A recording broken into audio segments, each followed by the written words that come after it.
Advocate Abdul Hamid, মোটামুটি আব্দুল হামিদ স্রোত বলি, নাড়া বলি, এই নাড়াটা থামতে যেন চাচ্ছে না, থামতে চাচ্ছে না, বিষয়টা এরকম করেই বলছি। দেখেন, উনি গেলেন, দেশের মধ্যে সরকারের দায়িত্বশীল লোকজন যে একটা হুলস্থুল পর্যায়ে তৈরি করলেন, পালিয়ে গেছেন, ইন্টারপোলে ধরবো, শাস্তি হবে, শাস্তি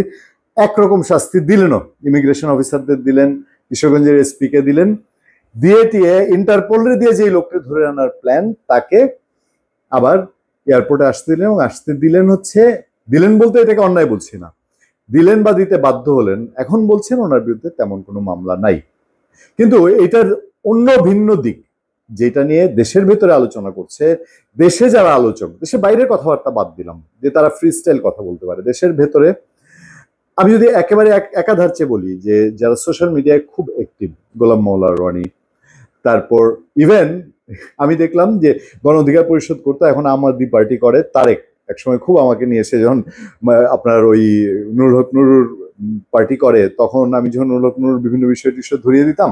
তখন সে আবার আমাকে নিয়ে নানান কিছু বলতো, আমার নাকি কোনোদিন সাংবাদিকতায় দেখেনি, এইসব কথাবার্তা বলতো। সেই তারেকও বলছে, এখন ভুল পাল্টানো কিনা আমি জানি না। তারপর কথা বলছে আপনার বাংলাদেশের জিলুর রহমান কথা বলছেন, তারপর অ্যাডভোকেট ফজলুর রহমান কথা বলছেন, তারপর হচ্ছে আপনার গোলাম মাওলা রনি কথা বলছেন। তারা কি বলছেন, যে এটা এই লোক পালিয়ে যাওয়ার না, এবং তিনি ফিরে এসে লোক জানিয়ে দিলেন যে এরা পালায় না, এরা পালানোর জিনিস না। এক লোক বাংলাদেশে যে কোনো ভাবেই হোক, আপনি যদি 14 নির্বাচন বাদ দেন, 18-তে আর 24-এর নির্বাচন বাদ দেন, 18 আর 13-তে উনি কিন্তু এমপি না, ওনার ছেলেকে এমপি বানিয়েছে, সেই দোষে দুষ্ট করতে পারেন।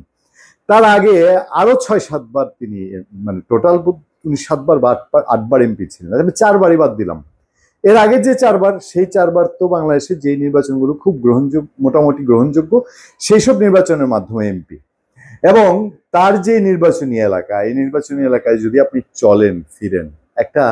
ভাইব্রেশন সবসময় ছিল যে আব্দুল হামিদ যতদিন বাইচে আছে ওই এলাকায় আর কেউ এমপি হতে পারবে কিনা। ওয়ারেস দেখেন, এখনকার অ্যাডভোকেট ফজলুর রহমান, যিনি আমাদের এই পূর্ণিয়া খুঁজম পূর্ণিয়ার ভিউনে যথেষ্ট সময় দেন আমাদেরকে, আমরা এবং তাকে আমরা শ্রদ্ধা করি, তার মতো ডাকসাইটের নেতাও ওই এলাকায় এমপি হতে পারেন নাই। ভিন্ন আলোচক হতে পারে, যে তার অ্যাডভোকেট আব্দুল হামিদের কোটো কৌশল ছিল, নির্বাচনী ম্যানিফিকেশন তিনি জানতেন, ম্যানিপুলেট করতে পারতেন, এরকম বিষয় টিষয় হয়তো ছিল। কিন্তু এটাও তো সত্য যে তার ওই এলাকার প্রতিটা ইউনিয়ন ওয়ার্ড তিনি এমন ভাবে করেছেন, করে করে করে করে এখন যে কাজটা করেছেন, এই কাজটাকে তিনি কিছুই না। আমি যেটা বলবো যে অ্যাডভোকেট আব্দুল হামিদ তিনি কিছু না, তিনি রাজনৈতিক কোনো হয়তো ডিসিশনও নেন নাই, বা পলিটিক্যালি এই ডিসিশন নিয়েছেন কিনা এটা অনেক পরে জানা যাবে। তার ছেলে বলেছে কি, তার ছেলে বলেছে কিন্তু অসুস্থ, 82-83 বছর বয়স, এবং একটা মানুষ লুঙ্গি পরে গিয়েছে, তিনি ঠিকমতো প্যান্ট পরতে পারেন না, তিনি এতটাই অসুস্থ, তিনি শুয়েও থাকতে পারেন, বসে থাকতে পারেন না, দাঁড়িয়ে থাকতে পারেন না, শুয়েই থাকতে হয় ম্যাক্সিমাম টাইম। গিয়েছেন, এবং গিয়েছে তার বোনের হাজবেন্ড, তিনি হচ্ছেন মানে তার শ্যালক, জামাত নেতা। তো এই অ্যারেঞ্জমেন্ট গুলো তো এমনি এমনি হয় নাই, অ্যারেঞ্জমেন্ট গুলো খুব ডিপ হয়েছে। কিন্তু যে ঘটনাটা ঘটেছে, এটা হয়তো কেউ কেউ যদি, আমি দেখলাম কয়েকজনকে, তারা বলছে যে এটা গভর্নমেন্টের মধ্যে আন্ডারস্ট্যান্ডিং এ হয়েছে, এবং আন্ডারস্ট্যান্ডিংটা হওয়ার পরে যারা এটা নিয়ে খেলতে চেয়েছে, তারা ধরাটা খেয়েছে কিনা এমন জায়গায় যে ফিরলে পরে যে আব্দুল হামিদ কিছুই করলো না, তার ছেলে জানিয়ে দিল তিনি রাজনীতি করবেন না, এবং আসার পরে যে 24 ঘন্টা 72 ঘন্টা পার হচ্ছে, তার মধ্যেও তিনি কিছু করেন নাই, তার কোনো রাজনৈতিক স্টেটমেন্ট নাই, কোনো জায়গায় কোনো নেতাকর্মীকে কিছু বলেছেন সেরকম নাই। কিন্তু কিভাবে যেন অটো একটা গোল দিয়ে ফেলেছে, এই যাদেরকে নিষিদ্ধ করা হয়েছে তারাই কিনা, মানে বলটা অটোমেটিকলি মানে সরকারের হাত থেকে ফসকে গেল কিনা, যে এই যে যারা সরকারের মধ্যে বা সরকারকে এই নিষিদ্ধ রাজনীতিতে যেতে বাধ্য করেছে বা যেতে হয়েছে, দীর্ঘদিন বলার পরে হয় না হয়েছে, তারা এটা কল্পনাও করতে পারে নাই যে এই টাইপের কোনো ঘটনা আকস্মিক ঘটে। 5ই আগস্টের যে ঘটনা ঘটেছিল, এখন অ্যাডভোকেট আব্দুল হামিদ যেভাবে ফিরে এসছেন, সেই ফিরে আসার নজির আর কেউ দ্রুত ঘটাতে পারবে সেটাই এই মুহূর্তে মনে করার কোনো সুযোগ আছে বলে কিনা আমি ঠিক জানি না, বা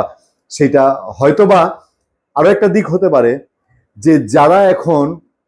অ্যাডভোকেট আব্দুল হামিদ বা তার যারা অনুসারী তাদের এগেনস্টে আছেন,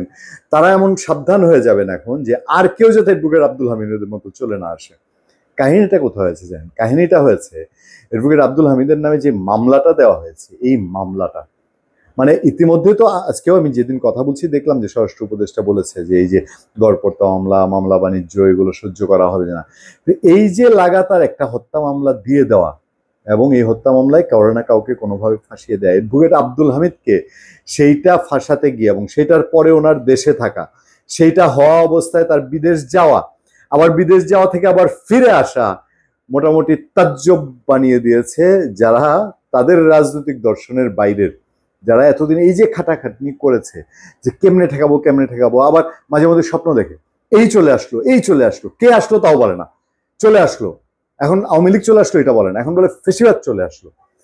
এই আতঙ্কে তারা কেন ভুগে, তার এটা ভুগার কারণ কি? সেই ভুগাটা, এই যে আতঙ্কে ভুগাটা, অহেতুক আতঙ্কে ভুগাটা, কিছু একটা হইলেই দেখবেন এখন দেশের মধ্যে একটা কোনো ঘটনা ঘটছে, ঘটনা বললে এই দুগুলো চলতে থাকে, এগুলো চললে এই হবে সে হবে, শেষ পর্যন্ত ফেসিবাদ চলে আসবে। মানে একটা অজানা আতঙ্কের মধ্যে যেন তারা আছে। এই অজানা আতঙ্কটাকে আরো কি শক্তিশালী করলো অ্যাডভোকেট আব্দুল হামিদের ফিরে আসাটা?